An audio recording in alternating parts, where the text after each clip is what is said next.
man visiting some family for a couple of days finds himself in a cold and eerie loft. But he soon wakes up to find he is not alone up there. Something from outside has decided to join him. Welcome back to Unexplained Encounters. I'm your host, Darkness Prevails, here to tell you stories of the unknown from real people like you. Today's stories feature Dogman encounters, disturbing shadows, and visages from the end of the world that you do not want to see. If you have a scary story of the unknown, and you want to hear it on this show, send it to me at darkstories.org. Help us grow by finding Unexplained Encounters on your favorite podcast app and leaving us a follow. Or subscribe to Darkness Prevails on YouTube and give this episode a thumbs up. Thank you. Now, let's begin. I hate lofts. From SirLoftALot. My apartment was being fumigated for bed bugs. The whole building had them thanks to the couple in 3B, who I won't specifically name, who had brought back infested furniture from a yard sale. 2 days, they said, we'd need to be out. Most people went to hotels, but my brother Garrett and his wife Lynn offered to let me crash at their place. Fair warning, Garrett said when he picked me up. You'll be in the loft. It's not exactly the Ritz either. He wasn't kidding. Their house was one of those split-level deals from the 70s, and the loft was this converted attic space above the garage. You got to it through a pull-down ladder in the hallway. It had been Garrett's home office before he started working from the kitchen table like everyone else. The space itself wasn't so bad. It was decent-sized with wood floors, and it even had built-in shelves along one wall. But it was cold as heck up there, even though it was just September. The insulation was garbage, and there was this massive circular window, maybe 4 feet across, that faced the backyard. One of those architectural features that looks cool but makes no practical sense. And the window doesn't lock, Lynn apologized, handing me blankets. Actually, it doesn't even latch either. Just lean something against it if the wind picks up. The window opened outward on hinges, and sure enough, when I pushed it, it swung open easily. Looking out, I could see their backyard. It was a big garden area that Lynn was always posting photos of on Instagram. There was this heavy wooden lattice covered in ivy that ran up the back wall of the house, ending just below the window. It looked sturdy enough to hold a person, though at the time I couldn't imagine why anyone would want to climb it. My nephews, 8-year-old Dustin and 6-year-old Cameron, thought it was hilarious that Uncle Pete was sleeping in the treehouse, as they called it. They helped me haul up my air mattress and bag, then Lynn shooed them off to get ready for bed. Their rooms were directly below the loft, on the second floor of the house. That first night, I set up my makeshift bed in the middle of the room, right under the sloped ceiling. I had my phone, a bottle of water, and a book. Once I was settled in, it was pretty cozy actually, even though it was deathfully cold. I could hear the family moving around below me. There was running water and muffled TV sounds. Could even hear the kids arguing about something. Normal, happy house noise. At around midnight, I woke up needing to go pee. I had had too much coffee at dinner. The house was quiet now. Everyone was probably in bed. I made my way down the ladder carefully, trying my best to avoid making it creak. I used the bathroom on the second floor and washed my hands. Then I headed back up. When I got back to the loft, my water bottle was on its side by the window. I distinctly remembered leaving it next to my pillow standing up. The window, as well, was open about 3 inches. I assumed I must have knocked the bottle over when I got up, didn't notice it. Maybe the temperature change had made the window swing open a little bit. Old houses do weird things, and pressure and all that. I closed it, then hung my backpack over the inner handles, which were, I guess, useless, hoping it would weigh it down to keep it from opening on its own. Then I went back to sleep. At around 3 a.m., a scratching noise woke me up. Sounded like some sort of animal was moving around in the backyard, rustling through Lynn's garden. Probably possums. Garrett had mentioned they'd been getting into the compost bin. I heard the sound move closer to the house. and I heard what sounded like claws on wood. Whatever it was had found the lattice. The climbing sound continued, slowly, not the quick scurrying of a raccoon or possum. This one sounded heavy. The lattice creaked under some weight. I lay there staring at the dark circle of the window, waiting for some sort of masked face to appear and scare the living daylights out of me. But nothing showed up. The climbing sounds stopped right below the window. Then after maybe 30 seconds, they began to descend again. Whoever it was, whatever it was, changed its mind. I heard it moving through the garden after that, followed by nothing. Truthfully, I didn't sleep much after that. The next morning at breakfast, I mentioned hearing animals in the yard. Lynn and Garrett exchanged a quick look. "Yeah, we get all kinds of wildlife here," Lynn said, focusing on her eggs. "Usually possums or deer." "Big possums," Garrett added. "Some of them are huge." Dustin piped up. "Tell them about the—" "Finish your cereal," Lynn cut him off. "You're going to be late for school otherwise."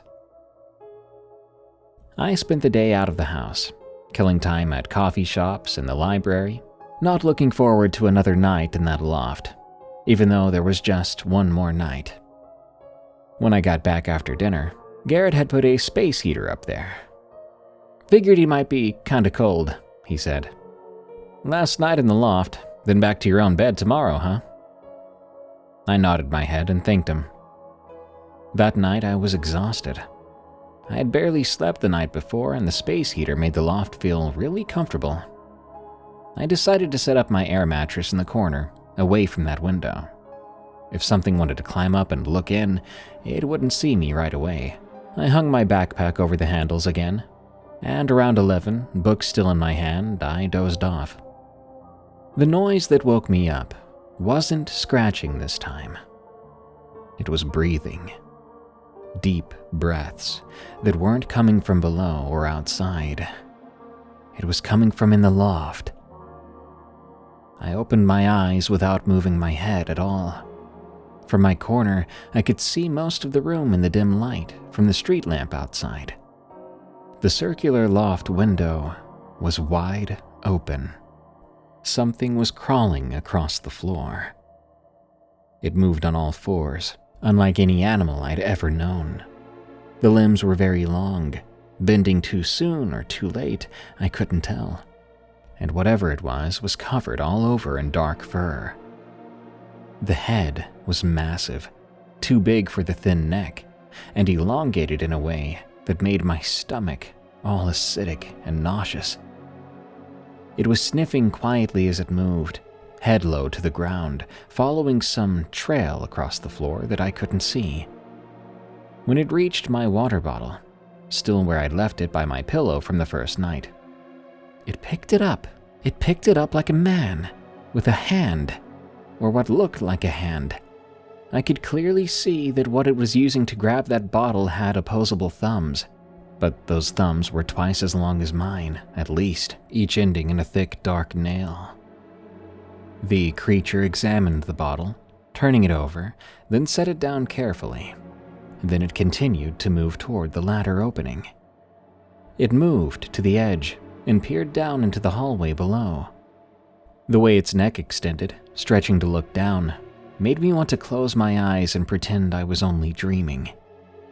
But I couldn't really look away. It was studying the hallway, head tilting back and forth. Then it started to lower itself down, backwards, those long fingers gripping the edge of the opening. The kids' rooms were down there, Dustin and Cameron sleeping, with this thing about to crawl down into their hallway. I tried to scream, but nothing came out at first, nothing more than a wheeze of terror. The thing's head then snapped toward me, and I saw its face clearly for the first time. It was like a wolf's face, stretched and flattened, and its eyes reflected light like a dog's, and they were focused directly on me. I found my voice then, and screamed, really screamed, as loud as I could. That thing moved faster than anything that size should be able to. It rose up right away on two legs, slamming its head into the sloped ceiling with a crack that sounded like bone or wood. It made a sound, not quite a growl, not quite a screech, but something between the two that I could feel deep in my chest. Then it scrambled for the window, those awkwardly long limbs flailing and knocking over everything in its path. It went through the window head first, and I heard the lattice groaning and snapping under its weight as it went down. By the time I got to the window to look out, the backyard was empty. Garrett was up the ladder 30 seconds later with a baseball bat. Lynn was right behind him. I could hear the kids crying downstairs, frightened due to my scream. I told Garrett and Lynn everything, my words tumbling out in a rush while I was still shaking. They didn't laugh at me, though, and they told me it was no dream. Lynn got teary-eyed as she told me. "We've seen it 3 times now, in the backyard. It's always after dark. We never thought it would climb the lattice." "We didn't think it would come inside," Garrett added, staring at the open window. They'd been telling themselves it was someone's escaped exotic pet, maybe a sick bear, anything that made sense. They'd even called animal control once, but of course nothing showed up during the day. Garrett looked at me sternly and said, "Don't you let them kids think it was anything else but a possum, you hear me? Uncle Pete saw a big possum and it scared him, and they'll buy that, and they'll be sleeping just fine. I'll be taking down that lattice." He looked at Lynn then, probably assuming she'd be disappointed at the idea, but she was nodding rapidly.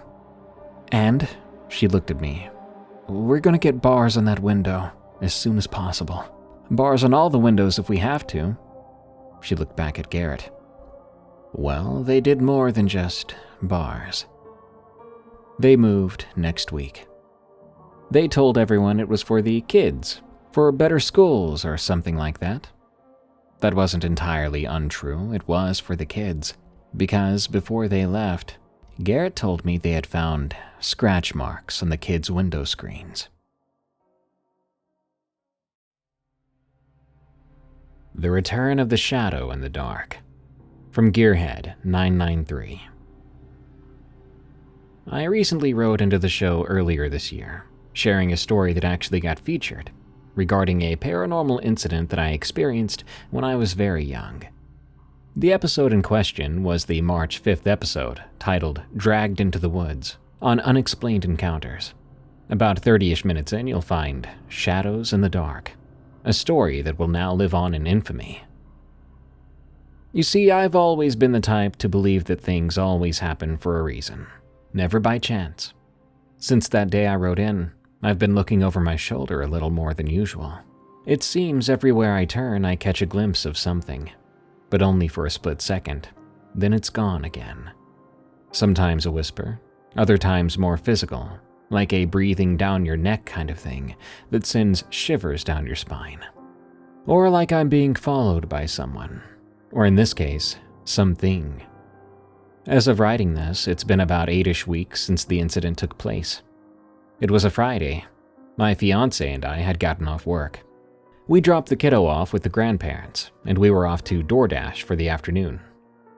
It had been a pretty satisfying night, making a little over $100 in just the couple of hours we were out.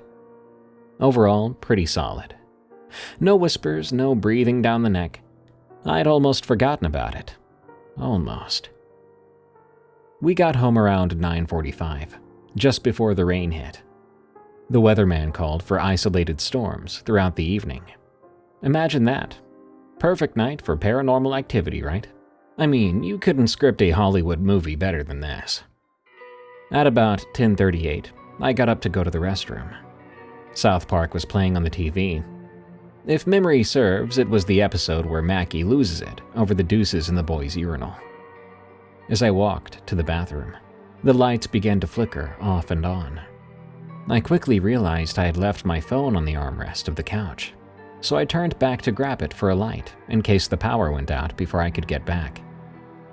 I made my way down the hallway just past my daughter's bedroom when there was a flash of lightning outside the house, knocking out the lights. followed by a loud crack of thunder that shook the entire home. A moment later, the generator kicked on, restoring the power back to normal. And then I heard my fiancée scream, so I ran back to make sure she was okay. That's when I saw it. There, standing in our front doorway, was the shadow. The same shadow man I'd seen years ago as a kid. He was wearing a dark fedora like before, and even had the cane as well, down to the very same piercing red eyes. Only this time, my fiancé saw it too. Now, I need to stop here and point out that up until this point, somewhere inside me I've always felt like the paranormal only affects those that the anomalies tie themselves to. But in this moment, I couldn't have been more wrong about anything in my life. Everything inside me told me to tell my fiancé to run, but I just stood there, frozen in place like a deer in headlights. I was shocked by the sight of what stood before me. My past had finally caught up with me, and now I had a decision to make. Fight or flight. What's it going to be? After what felt like an eternity, I got up the courage to speak. "What do you want? Why have you come back?" I paused, waiting for a response. But it stood there staring at me with burning red eyes, staring into my soul. After a brief pause, I spoke again, demanding to know what it wanted. This time, the shadow raised its cane and pointed it in my direction, as if to answer, "You." My fiancé, in a panic, jumped up and tried to run to safety. But the shadow lifted its cane once again, and suddenly all the doors in the house closed with one mighty bang. At this moment, I knew I needed some kind of weapon, and happened to remember I kept one of those bug assault pump-action rifles in the kitchen. I glanced over, and it was within reach on the counter to my right. I made a mad dash and grabbed it, gave it a quick pump. The shadow lunged in my direction, moving faster than my eyes could follow. It reached out to grab my throat, and I squeezed the trigger. Bam! Square in the torso. There was this shrieking sound, and then it vanished. I looked around waiting for the entity to reappear, but it was quiet. I glanced over and my fiancée was hiding underneath her vanity in the next room, over in the den. "You all right?" I asked. "Do I look all right?" she yelled. "What the heck even was that?" I paused and said, "It's a long story. I've been dealing with shadows on and off my whole life. I think tonight's the only time someone else has seen it." She gave me this look and said, "This is crazy. I've never been through anything like this before." She then put her face in her hands and began to cry. I held her as tight as I could and gave her as much comfort as I could. Suddenly, a million thoughts raced into my mind. Was I going to lose her over a curse? What does this entity even want with me? A few days after the incident, I consulted with my psychiatrist, who referred me to a parapsychologist who specializes in paranormal investigation, who seems to think that I may in fact be the subject of a possible possession attempt. Since then, I've consulted with a number of religious and spiritual advisors who have performed a cleanse on my home and placed some protective objects around the home for safety. I've since taken the religious route in fighting this entity, whoever or whatever it may be. For now, there has not been another incident with the shadow. Have we seen the last of this sinister spook? Time will tell. And one thing I know for certain, I could go the rest of my life without having to see it again. I hope it wasn't her. From Cakeyloni. My name is Kay, and I want to share a story that happened in 2013, which I vividly remember. I'm not sure if this will make it into the podcast, but if it does, I hope anyone listening believes this story, because it did happen to me. For starters, I'll give you a layout of the town I was born in, where everyone knew each other, and all the houses were really close together. There was a long stretch of road that led up the street and down the street. Back then, my town had neither mobile phones nor vehicles. It was a very rural town, where all the kids would play outside and gather together to play tag and other things. The older people told us many tales. Tales like El Cadejo, El Jinete Sin Cabeza, the Headless Horseman, La Carreta Chillona, the Creaking Cart, and many others. But one that mainly stuck with me was La Ciguanaba, which is an urban legend from El Salvador. Many people know her, and many of us fear her. There have been sightings of her around Central America. La Ciguanaba was a beautiful woman who married a soldier and had a child with this soldier. The soldier was found in bed by the wife with another woman. The wife was furious and lashed out at her husband, killing both him and his mistress. Later on, she abandoned her child in a banana plantation where his lifeless body was found. After they found the victims' bodies, they found hers, and she became a restless spirit who haunts the streets of El Salvador, hunting drunk men and cheaters. Well, let me tell you my story now. One afternoon, I went to visit my aunt who lived down the street from our home, around 6 or 7 houses down the street. She and I were close, almost like sisters. She had left home due to my grandmother's strict behavior and abuse. I lived with my grandma due to my parents being in the US. My aunt's house was a very beautiful home surrounded by trees. Her home was built like an L shape, where in the middle she had this big tree, which I believe was called a ceiba or ceiba tree. You can look it up, it's quite big. I was always somewhat afraid of that tree, due to how big it was. That afternoon I left early, around 1, and my grandma had told me to return before sundown, due to all the violence that was happening in El Salvador at the time. Well, of course, I had lost track of time. By the time I realized, the sun had already set behind the hills. I knew my grandma was going to be extremely upset if I didn't get home. I was on my way to say goodbye to my aunt when I heard my name being called. Now, I've got a very unique name, and not everyone's familiar with it, nor do folks usually know how to pronounce it. So I was caught off guard thinking it was my aunt. I ignored it and went looking for my aunt. Once I found her, I asked her if she had called out my name. She gave me an odd look and told me she in fact had not. I explained to her how I had lost track of time and that I should head home. She told me to spend the night, as it was pretty dark by then. I told her I couldn't because of my grandma. My aunt reassured me it should be fine. She would explain to my grandma the next day. But I insisted, so she finally gave in and she told me to wait for her. She was going to go look for a flashlight so I could walk back home with it.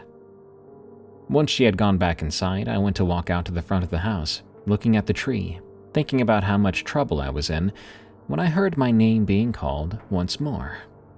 Of course, I thought it was my aunt again. I replied, "Yes?" But there was no reply back. Then again, I heard my name being called for the second time. I looked around, but nobody was around until I looked at the tree. There she was, a woman peeping her head out behind the tree, smiling with her long black hair covering her pale skin. I stared at her, frozen in terror. I then took off running to look for my aunt. I bumped into her husband. He asked me what was going on, what was wrong. I explained to him how I'd seen someone behind the big tree. He reassured me it was nothing, that I had just imagined it. I told him I didn't imagine it, that I had seen an actual woman of some sort behind the tree. He then grabbed his flashlight and told me he was going to take a look. I followed him, but I stayed within close reach of the door, just in case. Once he got near the tree, he said there was no one there, that I had possibly just imagined it out of fear of walking back home in the dark alone. Maybe that was the case, but I so clearly remember the woman's creepy smile and her long black hair. After that encounter, my aunt and her husband decided to walk me back home. Not long after, though, when I visited their home again, that tree had been cut down. My aunt said it was because it was too dangerous to have such a big tree near the house due to storms, but I don't fully believe that. At this point, I'm sure they both saw something. The Creature by the Fence. From Athletic Hunter 934. To this day, I don't know what I saw, but whatever it was, it has been burned into my mind. I was 18 years old when this happened. It was the opening day of rifle season in Wisconsin. It had snowed the day before, so when I got to my blind, I found it collapsed due to the snow. I was pretty annoyed to find my blind like this, but there was no choice. I would have to fix it and prop it back up again. However, something felt off. As I was fixing my blind, it felt like I was being watched. I thought it was nothing and I shook it off. After propping my blind back up, I heard footsteps behind me. I froze and everything went quiet. I slowly turned around and saw 2 bucks standing there looking at me. I was creeped out, but also confused, because this had never happened to me.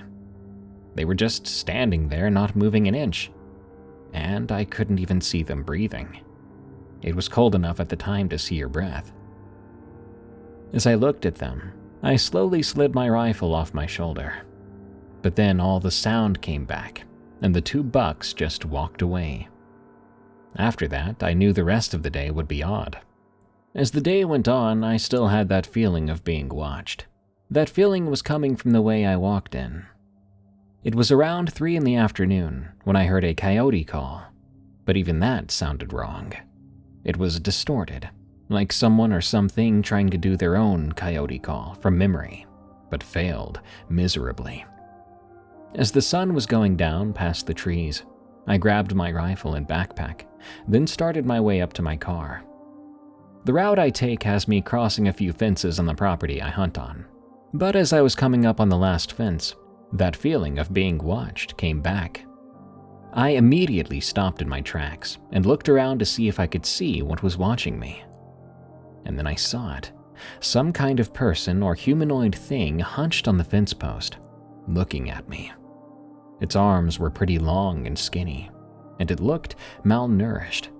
It had short, patchy hair on its body, and its skin was light gray. As I stared at it more, I saw that its eyes were a deep black, almost like little voids. It had fairly pointy ears. I couldn't see a mouth or any signs of a mouth. All I could do was stand there and watch the thing, just like it was watching me. I slowly took a few steps towards it. As I took my second step, it quickly perched up. I stopped right where I was and made the foolish mistake of calling out, "Hello?" Then I saw its head tilt to the side, like a curious dog. The creature then hopped down from the fence post and stood straight up. It stood at around 6 feet tall, and its hands were almost claw-like, with long, pointy nails. Then it did something that made my blood run cold. It spoke to me, like it was mimicking me when I had said hello, but distorted in much the same way as the coyote call from earlier. I tried pulling my rifle up, but it slipped out of my shaking hands and fell to the ground. After it hit the ground, I looked up to where the creature was. To my horror, it was gone. When I picked my rifle up, I quickly snapped back to reality and bolted up the hill, crossing the fence where the creature was. Then finally, I made it back to the car. Without any hesitation, I sped out of there and raced back to town. My uncle and brother told me they would be at a bar in town after they got finished in the woods, so I went there. When I walked inside, I sat next to my brother and uncle. They asked if I had seen a ghost due to how white my face was. I lied and just told them I was cold, and I needed to warm up. I didn't tell them about the creature I saw, and to this day, whenever I'm out hunting, I'm kind of freaked out by the idea of running into it again. Blackjack Drive. From Angela 5007. In 1997, we built a new home construction. Our home was 3 blocks from a place called Massard Prairie Creek Battlefields in Fort Smith, Arkansas. Within 2 weeks of moving in, I began to see an apparition of a soldier dressed in gray. I saw him every day, standing between my kitchen and living room for about 2 years. He never moved. He never spoke. Finally, one day, a friend of mine named Meredith and I decided to do a Ouija board. She tried to communicate with it, or him. From that day forward, I never saw him again. But what happened next was terrifying and haunted me for years until we finally sold the house last June. Immediately, I started to have horrific and demonic night terrors. This went on for the next 25 years that I lived in that house. At first, I started to dream about witches that would cast spells on me and torture me. They would get inside my body and cause me physical harm. Over the next several years, I had 9 surgeries for 9 different health reasons.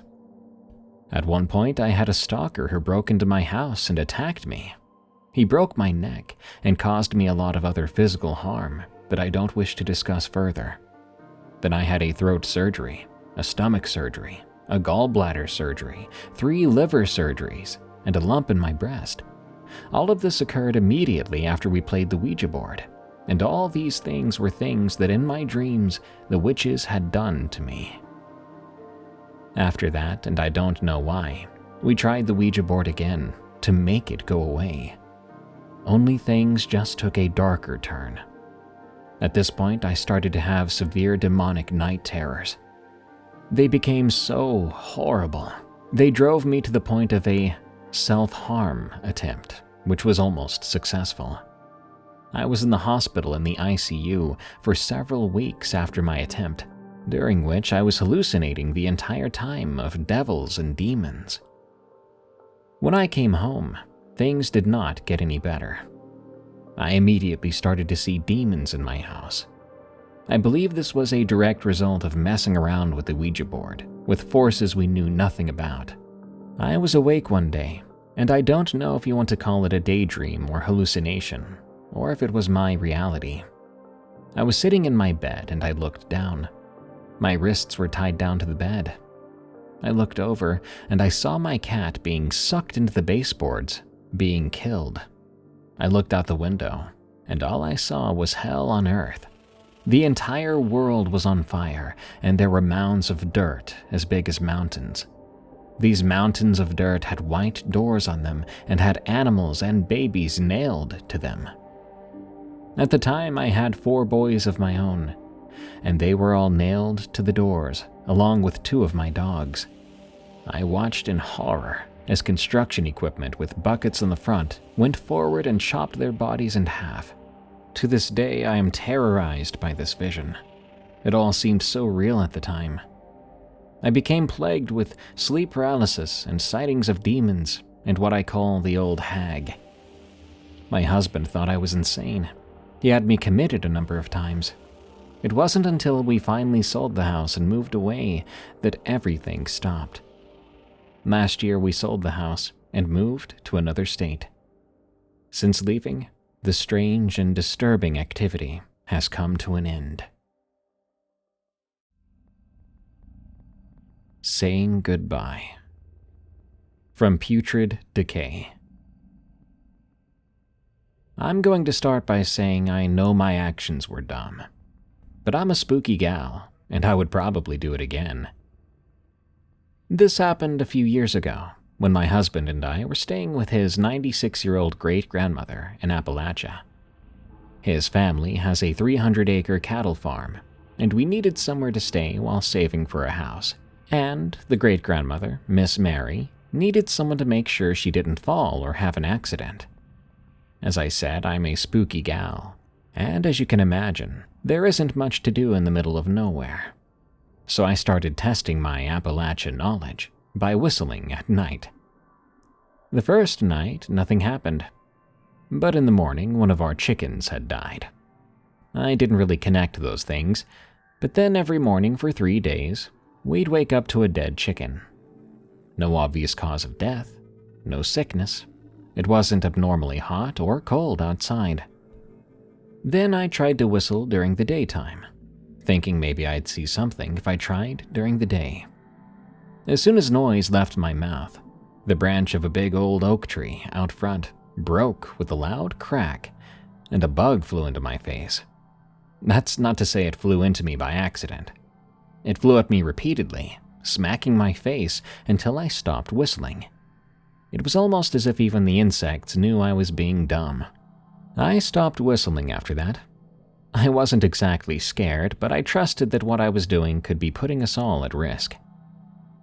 Months passed with no incident, but a few days before we moved out, I was listening to Nightfall by Kavinsky. My husband was working nights and Miss Mary was in the hospital. Thankfully, nothing serious. Just getting fluids and combating a cold. Although maybe that was serious for a 96-year-old. The song starts and some of the lyrics sounded too loud to me. I want to drive you through the night, down the hills.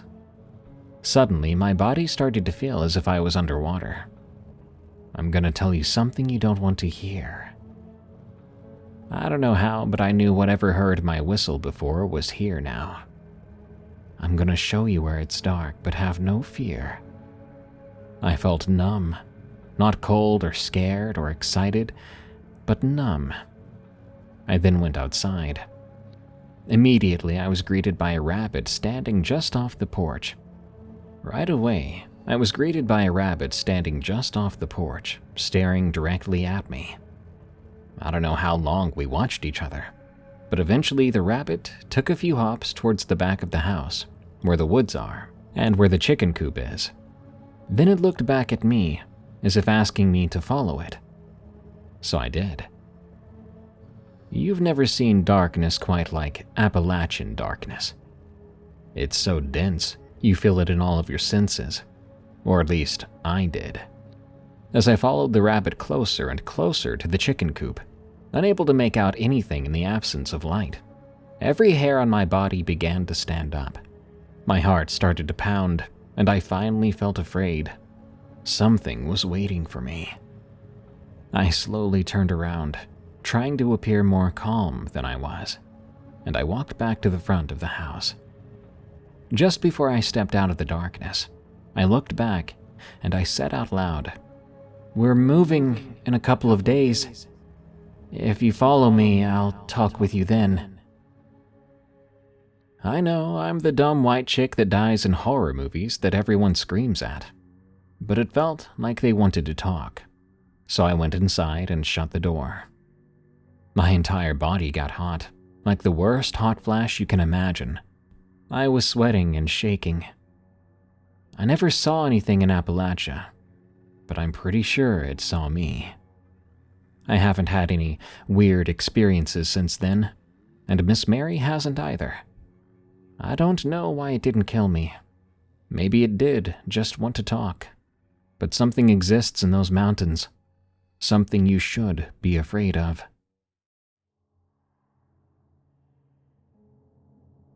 The Pig Below the Window.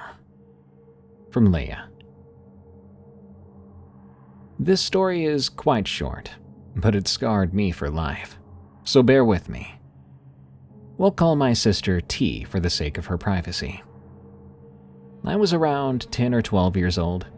I'm unsure of the exact age. I recall the night being a bit blurry. I was in my sister's room, and we were hanging out as we usually did every few nights. Now, we didn't have a set bedtime back then, so I was prepared to stay awake all night. My time in her room was easygoing, as it always was. Of course, we'd have the occasional argument, but other than that, I'd look forward to my visits with her. Just like any other night, I expected this one to be the same as all the other visits. T was sitting in her chair doing her nightly routine. It wasn't much more than just taking off her makeup and such. The usual girl stuff.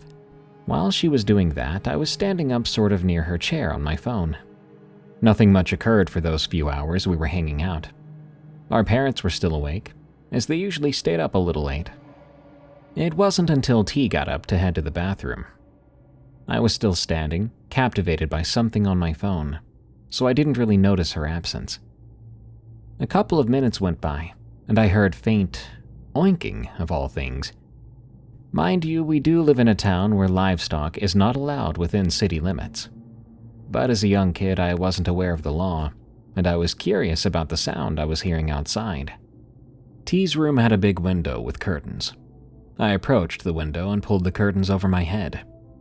It was night, and her light was on, so I cupped my hands and pressed my forehead against the window to get the best view of our backyard. I saw nothing until my eyes darted around to the ground just below the window. From what I could see, it appeared to be a small pig. It was pink and I heard oinking. From the moment I saw it, it felt like I was immediately put into a trance. The world around me suddenly didn't exist. My only focus was this pig on the ground, with an occasional oink leaving its mouth. It only lasted a few minutes, with me staring at it, but it felt like ages. Now, I've heard other stories saying they were put into a trance like that and had the urge to leave the safety of their home to see what was there. And I now know what that feeling is like. My eyes never left this pig. All the while my body was urging me to go outside, to walk out into the backyard and grab this baby pig. The moment I decided that I was going to leave the room and head outside, it was like whatever that thing was sensed my soon-to-be arrival. And in an instant, whatever that thing was darted under our house in under a nanosecond. It moved so unnaturally fast, my body barely had time to process it. The only reason I was brought back to my senses was the squeal it let out as it ran. Now, this was no regular pig squeal. It was as if something was making an attempt to sound like one, but was unsure of how an actual pig squeal should sound. When I heard that unnatural scream, I threw myself away from that window, and I immediately broke down in tears. T came rushing into her room, asking what was wrong, what had happened. I could barely conjure words. Around 5 minutes later, I told her what happened, and then, together, we told our parents. I'm not sure if they entirely believed us, but my dad went outside with a bat to be sure, but to no avail, as he didn't find anything. Since that night, I never dared to look out any windows when it was nighttime, as I'm too afraid to encounter what I saw that unfaithful night. What do you think this pig-looking thing was? Why I Believe in the Dogman, from Rovis339. Every kid in my hometown had a climbing tree. Mine was a massive oak behind the Polk farm, maybe a 10-minute bike ride from our subdivision. The trunk split into 3 main sections about 6 feet up, creating this perfect platform where 4 or 5 kids could sit comfortably. We'd spend entire summer days up there. Me, my best friend Corey, his little brother Jamie, and usually 1 or 2 kids from the neighborhood. This was back in 2004, when parents didn't track every move you made, and a bunch of 11-year-old kids could disappear into the woods for 8 hours without anyone calling the cops. As long as we were home by dinner, nobody asked questions. The Polks didn't mind us being on their property either, as long as we didn't mess with the cattle or leave trash around. The tree sat at the edge of about 40 acres of mixed forest and pasture. From up in the branches, you could see the fence line where the cows grazed, the creek that cut through the property, and deeper into the woods where older kids said there was an abandoned hunting cabin. We had carved our initials into the bark, and we hung a rope swing from one of the lower branches. We attempted a clubhouse, basically just a makeshift platform between 2 limbs that we called our lookout post. The first time I saw it was in late June. Corey and I were alone that day. Jamie had strep throat, and the other kids were at some church day camp. We'd been up in the tree since that morning, reading comic books and eating the sandwiches my mom had packed. It was hot, maybe 90 degrees, and even in the shade of the leaves we were sweating. Corey was trying to hit a fence post with acorns when he stopped mid-throw and grabbed my arm hard enough to hurt. "Look," he whispered, pointing toward the creek. There was something moving through the tall grass near the water. At first, I thought it was one of the Polk's dogs. They had these 2 German shepherds that sometimes roamed around, but it wasn't upon closer inspection. This thing would take a few steps on what must have been 4 legs, then rise up on 2 and move around that way before dropping back down. You'd think it was a bear after seeing that, right? But these movements were more fluid than a bear, like it was equally comfortable and not at all awkward between 2 or 4 legs.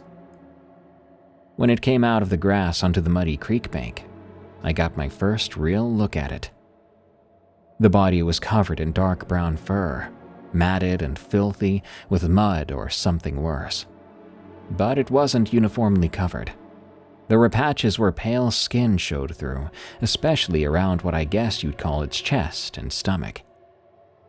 The head was elongated like a dog's, but the snout was shorter than it should be, compressed somehow.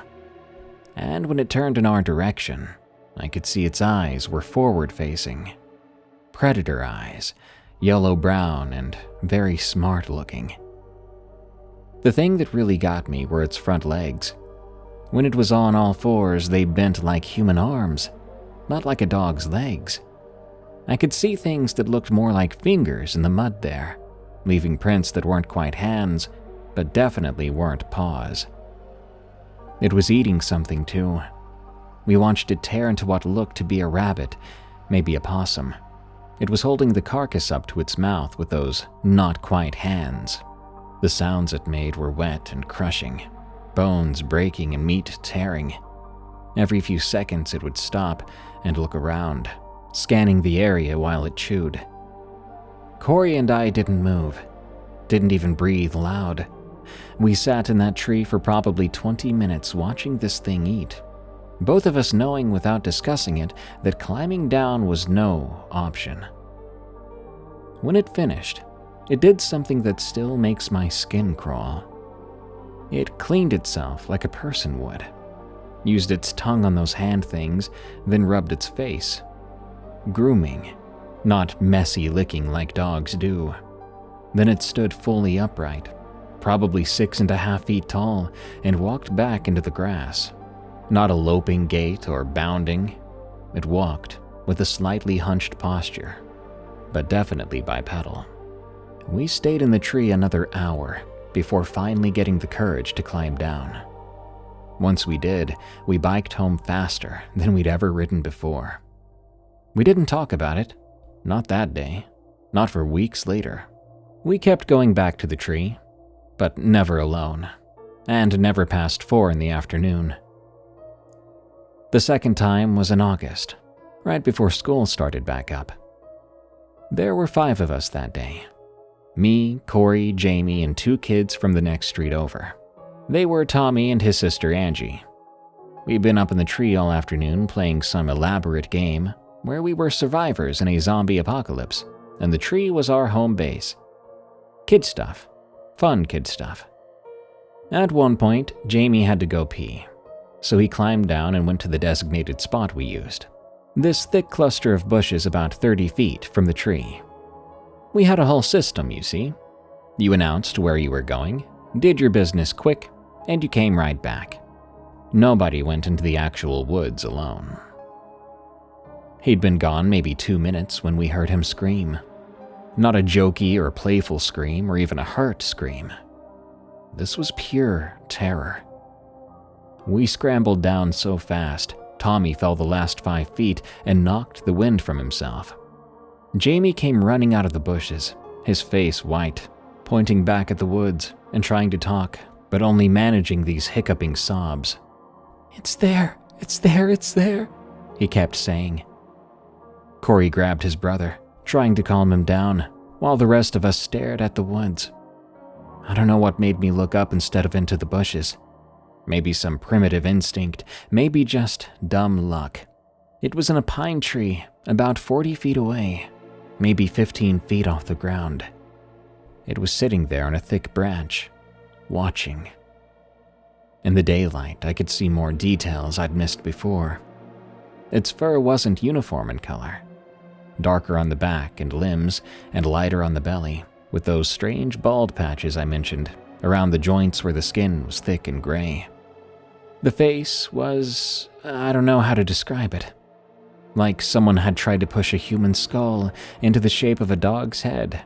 but stopped halfway through. The mouth went too far back, showing too many teeth even when closed. But it was the way it sat that was truly wrong.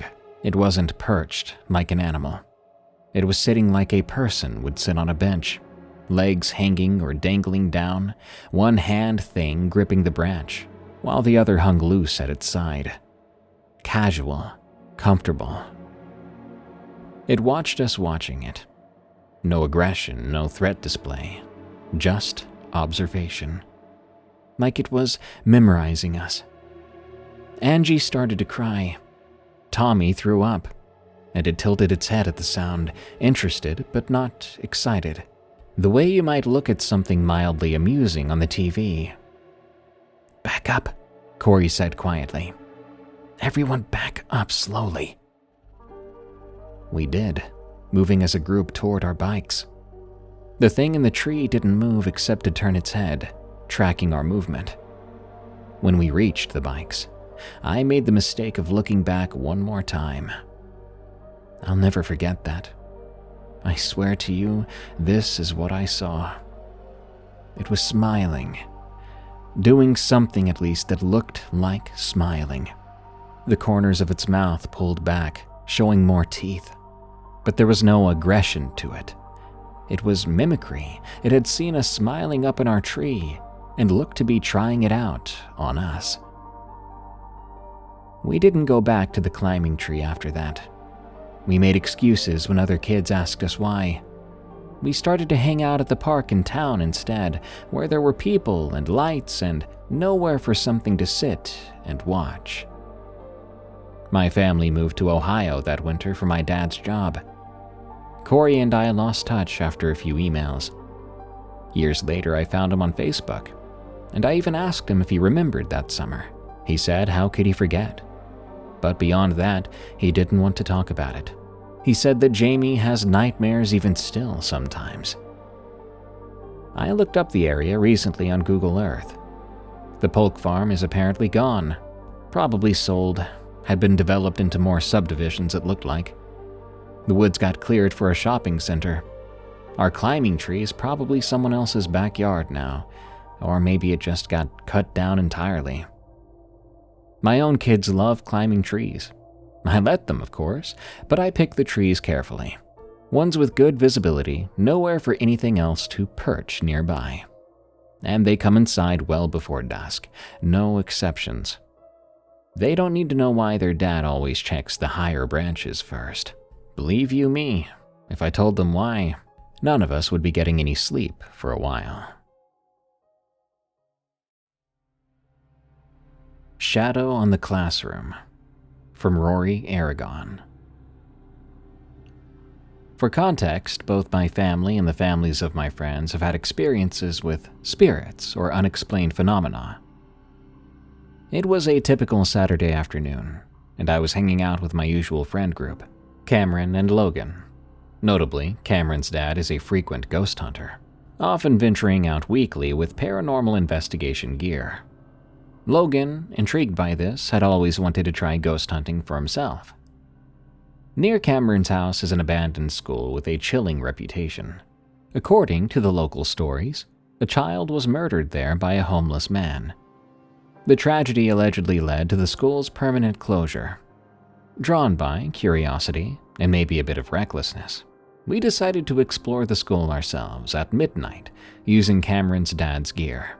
None of us had ever gone ghost hunting before, but it had always been something we talked about. As midnight approached, we grabbed the equipment and headed to the school before we could talk ourselves out of it. From the moment we stepped onto the school grounds, something didn't feel right.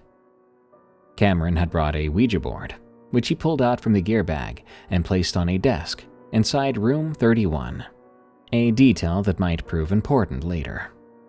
While the board sat undisturbed, we spread out the rest of the equipment across nearby rooms. A spirit box in room 32, dowsing rods in room 33, and EMF detectors and rope sensors in room 30. We intentionally kept everything close together, in case we needed to leave quickly. We started in room 32 with the spirit box, asking basic questions and listening closely. At one point, I caught a glimpse of a shadow from the corner of my eye. Assuming it may have been my imagination, I brushed it off. It was late after all, and this wasn't the first time I thought I saw something. Feeling a bit hungry, I told my friends I was going to grab a snack from the backpack we left in room 31. They stayed behind, still focused on the spirit box. As I walked down the hall, I saw something that made my blood run cold. A distinct shadow of a man standing at the school's entrance. Thinking it might have been a cop or maybe a security guard, I rushed back to my friends to tell them. Cameron and I went to check, but no one was there. Still unnerved, I returned to room 31 to grab a bag of chips. That's when I saw these 3 photographs of students on the whiteboard, each marked with crude, angry X's. The pictures had not been there earlier. As I tried to make sense of it, I noticed the Ouija board was out of its box. None of us had taken it out yet. Panicking, I ran back to my friends, trying not to scream. I told them what I saw, but they dismissed it, joking that I was just being crazy or goofy. Honestly, I was tired and started to believe that myself. We resumed the spirit box session, and for a while nothing happened. But then, we heard a voice, deep and raspy and unmistakably real. It had said one word: "Run." We wrote it down in our notebooks and tried to ask follow-up questions, but we couldn't get any further responses. We then moved on to check the EMF detectors in room 30. The moment we entered, the detectors spiked uncontrollably. Freaked out, we turned everything off and began to pack up. As we gathered the last of our gear, we returned to room 31 to retrieve the backpack and the Ouija board. Then Logan suggested we try using it first, just once before we left. Cameron and I hesitated but eventually agreed. When we entered the room, we froze. The Ouija board was out of its box again, and the disturbing student photos were still on the whiteboard. Only now did my friends fully realize something was wrong.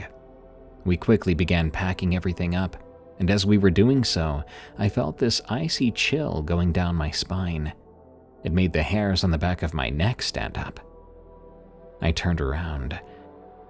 A tall, shadowy figure of a man stood behind us. His form was dark and blurred at the edges, almost like static. I stared at it for a moment. Then, in the blink of an eye, it vanished. When I looked over at my friends, they saw it too, apparently. That night changed something in all of us. It's been a while since, and we still go ghost hunting. But we haven't gone back to that school. Not yet, anyway.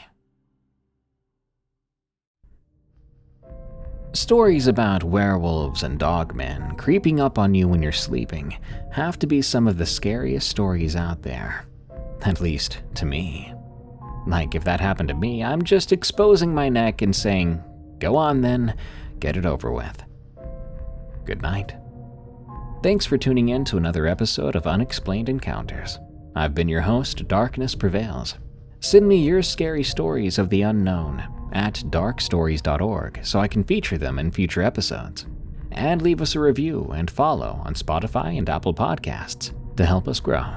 For those adults out there that enjoy irreverent and silly comedy, you can find my explicit podcast at Night Watchers Podcast on YouTube, or search for Night Watchers on Spotify and Apple Podcasts, or your favorite podcast app.